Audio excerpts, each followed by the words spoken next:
اللہ الرحمن الرحیم الحمد للہ والسلام علی اہلہا۔ پیچھے جو ذریعہ مطہر موجود ہے حضرت اون کی ذریعہ ہے۔ اون ابن کون ہے؟ یہ اون ابن یعنی یہ کن کے بیٹے ہیں؟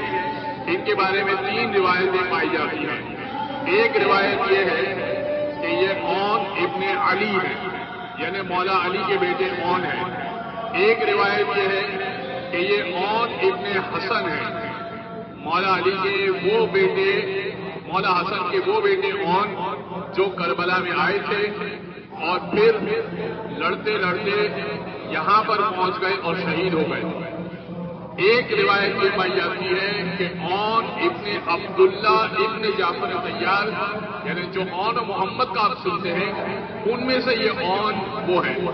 لیکن یہ ضعیف روایت ہے کہ اون یہ وہ اون جو جناب زینب کے بیٹے ہیں، یہ وہ اون وہ ہیں، یہ ضعیف روایت ہے۔ قوی روایت یہ ہے کہ امام حسن کے بیٹے، یہ امام حسن کے بیٹے اون ابن حسن ہیں۔ تو بہرحال ہے تو شہدائے کربلا میں سے۔ اب یہ یہاں کیسے موجود ہے؟ جو بھی ہے اون ابن حسن ہے یا اون ابن عبداللہ ابن جعفر طیار ہے، اس کا وہی ہے کہ وہ لڑتے لڑتے دور نکل گئے تھے اور پھر ان کا پیچھا کیا گیا اور ان کو یہاں پر شہید کیا گیا، نیزہ مارا گیا اور یہیں گر گئے۔ تو پھر یہیں پر ان کو امام کے حکم سے دفن کر دیا گیا۔ ان کی زیارت نہیں ہے۔ اور یہ یاد رکھیے کہ معصوم کی علاوہ فقط 2 اشخاص کی زیارت ہے۔ ایک جناب زینب کی زیارت ہے، ایک حضرت ابو الفضل عباس کی زیارت ہے۔ اس کے علاوہ کسی اور کی زیارت نہیں ہے۔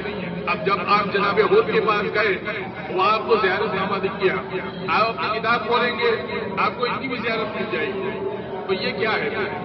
اب جو میں کہہ رہا ہوں وہ بات تو اس سے ٹکرا رہی ہے۔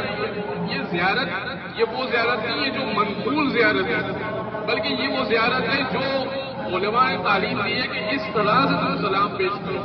کیونکہ تمہیں سلام کرنے کا اگر طریقہ نہ آئے تو تمہیں کس طرح سے سلام کرنا چاہیے، چلو اس طرح سے سلام کر دو۔